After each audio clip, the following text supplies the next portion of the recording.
font l'actu et ils sont sur RJFM. 7h45, l'invité du jour. Élections législatives.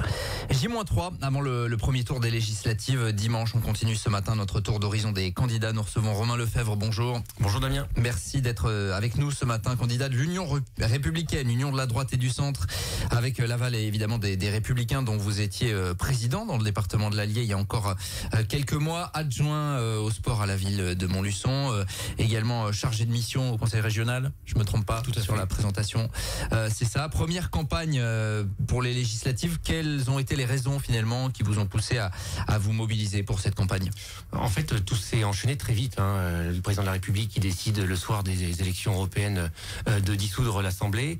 Donc nous sommes organisés assez rapidement, mais tout s'est précipité. C'était quand même assez réfléchi. On ne voulait pas reproposer le duel de 2022 aux Bourbonnaises et aux Bourbonnais. Alors 2022, le choix était au deuxième tour entre la candidate de la LFI et le candidat du RN. Donc aujourd'hui, on se dit que sur la circonscription, nous avons l'ambition de proposer une alternative aux Bourbonnaises et aux Bourbonnais en disant nous ne voulons pas d'un second tour à nouveau entre LFI et RN, et donc c'est pour ça qu'on porte cette candidature, une candidature de candidats implantés sur le territoire. On vit ici, on habite ici, on a grandi ici avec mon suppléant Didier Lindron, maire de Montmarault. Nous sommes ancrés localement. Vous l'avez dit également, je suis adjoint au sport à la ville de Montluçon. Didier, maire de Montmarault, conseiller régional. Donc on a des mandats, on a les deux pieds sur le terrain et nous allons à la rencontre de nos concitoyens chaque jour dans le cadre de notre mandat. Et puis voilà, on rassemble autour de notre candidature un certain nombre de candidats à l'élection en 2022 qui ont décidé de nous rejoindre. Philippe Châtel, Jean-Marie Guillaumin, Jean-Jacques Kechlar bien sûr, et Samir Triki qui a décidé de ne pas se représenter justement à cette élection quand il a su que je partais. Vous dites être la seule alternative républicaine crédible aux deux extrêmes. C'est comme ça que vous vous positionnez? Exactement, puisque, encore une fois, véritablement, je pense que nous sommes les seuls qui pouvons faire barrage à un second tour entre LFI et le RN. Donc c'est vraiment le sens de notre candidature en se disant on peut proposer une troisième voie, on peut proposer une alternative aux Bourbonnaises et aux Bourbonnais. Et donc ceux qu'on rencontre d'ailleurs sur le terrain nous disent on est très content parce qu'enfin vous êtes rassemblés, il n'y a pas le choix entre plusieurs listes. Deux, enfin des gens de chez nous ancrés sur le territoire. Et trois, ça va nous permettre d'avoir cette alternative. Vous proposez cette alternative et on en est très content. RN et Nouveau Front Populaire, vous les renvoyez dos à dos. Finalement, ce sont deux extrêmes pour vous? Ce sont deux extrêmes et puis effectivement, je pense que dans le Bourbonnais, on mérite mieux. Je pense qu'il nous faut encore une fois un député issu du territoire, issu de. Vous savez, hier, on a eu le débat sur France 3. Louise Héritier nous disait sur la question du lithium que le député devait faire les lois. Bien sûr, le député devait faire les lois et qu'on n'avait pas à se prononcer sur un sujet local. Mais c'est bien le contraire, justement. C'est ce que je tentais de lui dire. Le député, il faudra bien sûr qu'il prenne la loi à Paris, mais il y a tout ce qui se passe aussi à côté. Et donc si un élu local peut porter au national les sujets locaux qu'il connaît parfaitement, puisqu'après il y a les coulisses à l'Assemblée nationale, on rencontre les ministres, on peut faire passer un certain nombre de dossiers. Et donc je suis convaincu que il nous faut un député qui soit ancré sur le territoire et qui connaisse les sujets locaux. Ça me paraît indispensable. Ça, c'est quelque chose que vraiment vous mettez en avant parce que vous estimez là que dans la liste de propositions qu'il y a pour ce premier tour, vous êtes le seul finalement élu de territoire à vraiment connaître le terrain. Exactement. Je suis le seul à avoir un mandat local aujourd'hui, d'être engagé sur le territoire depuis plusieurs années. Je le mets en avant puisque c'est la réalité. Le fait qu'il n'y ait pas une explosion des candidatures, c'est vrai comme il y avait eu en 2022, notamment à droite, mais c'est le cas aussi à gauche, ça vous semble plus favorable, évidemment? Vous estimez que vous rassemblez vraiment tous les partisans de la droite et du centre? Exactement, et même au-delà.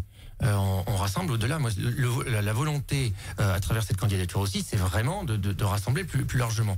On a des soutiens de toutes parts, sans étiquette politique, là encore.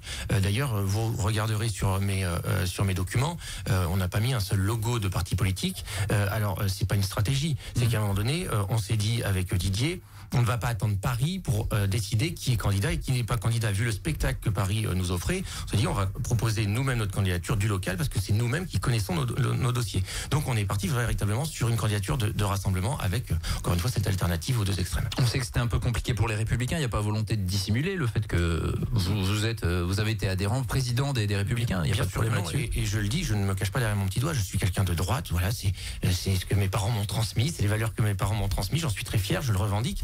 Mais à un moment donné, vous pouvez avoir des valeurs personnelles, une façon de penser personnelle.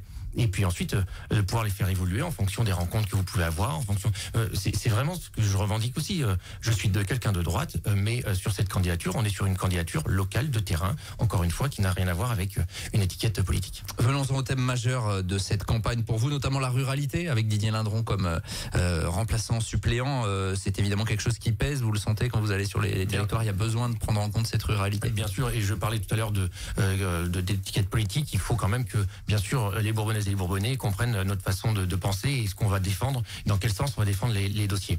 Sur la ruralité, je le vois quotidiennement, on a une différence entre les grandes villes, les grandes métropoles et la ruralité ici à Montluçon et dans toute la circonscription où bien sûr nous sommes un territoire rural. Il faudra sur l'aménagement du territoire complètement revoir l'aménagement du territoire. On peut parler bien sûr notamment du ferroviaire. Il faudra également qu'on repense sur la santé. On est un désert médical ici. 87% du territoire français fait partie de déserts médicaux. C'est extrêmement prégnant ici aussi à Montluçon. Et donc on n'a pas les mêmes problématiques quand on vit à Lyon que quand on vit à Montluçon. Là-bas, ils sont plus sur de l'insécurité. Nous, on est un peu plus sur de l'incivilité, même si l'insécurité, il faut quand même le regarder de près. Là-bas, ils n'ont pas de problème de médecins à Lyon. Nous, on a des problèmes de médecins. Donc on a cette agriculture qui est extrêmement prégnante aussi, qui sont souvent pointés du doigt ces agriculteurs, alors qu'à Lyon, vit pas de l'agriculture.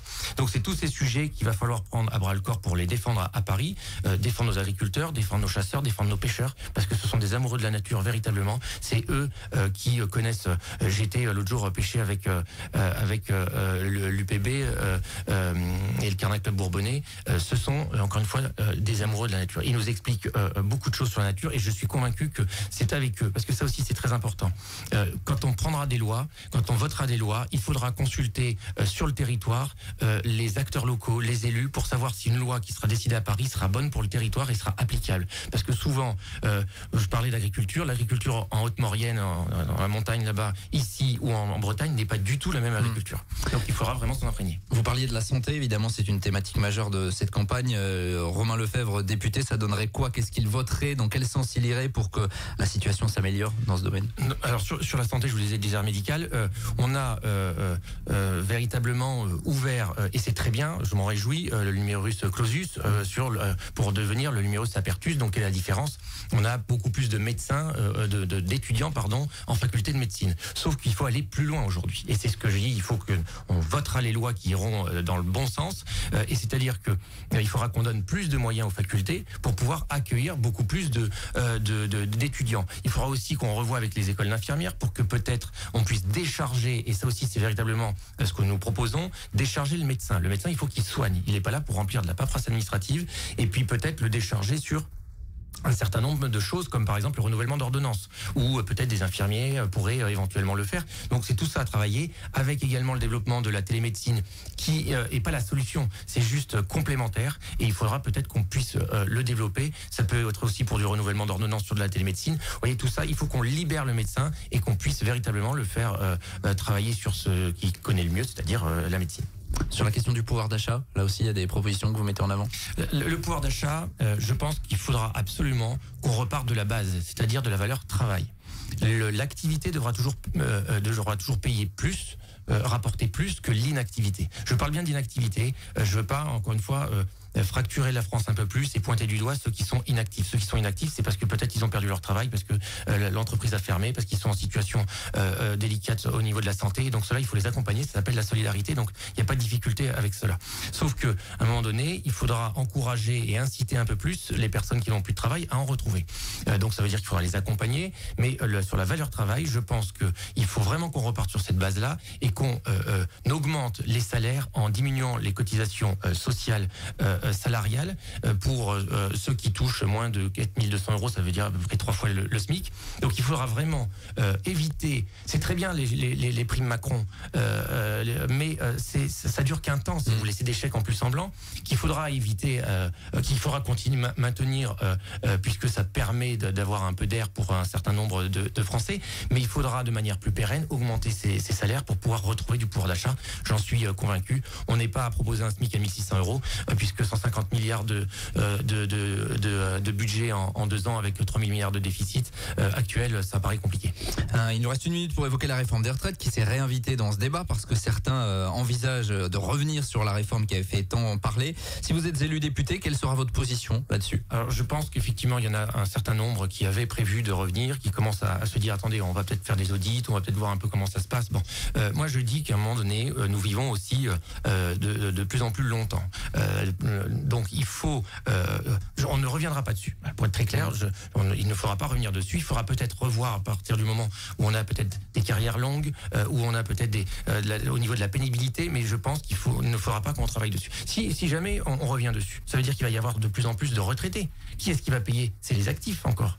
Et si les actifs payent pour augmenter les salaires, comment on fait? Donc si vous voulez, il faut à un moment donné qu'on dise aux Français qu'on arrête de mentir, qu'on se dise sur la réforme de retraite, nous ne pourrons pas y revenir parce que nous vivons de plus en plus vieux. Merci Romain Lefebvre d'avoir été avec nous, candidat, Merci. on le rappelle, de la droite et du centre, l'Union républicaine sur la 2e circonscription de l'Allier. Dernier rendez-vous avec nos invités législatifs demain à 7h45. Il est 7h56 et on revient dans quelques minutes. Tous les matins, 7h45, l'invité du jour en direct sur RJFM. Retrouvez l'invité du jour en podcast sur rjfm.net et l'appli RJFM, mais aussi en replay vidéo sur YouTube et Facebook. RJFM.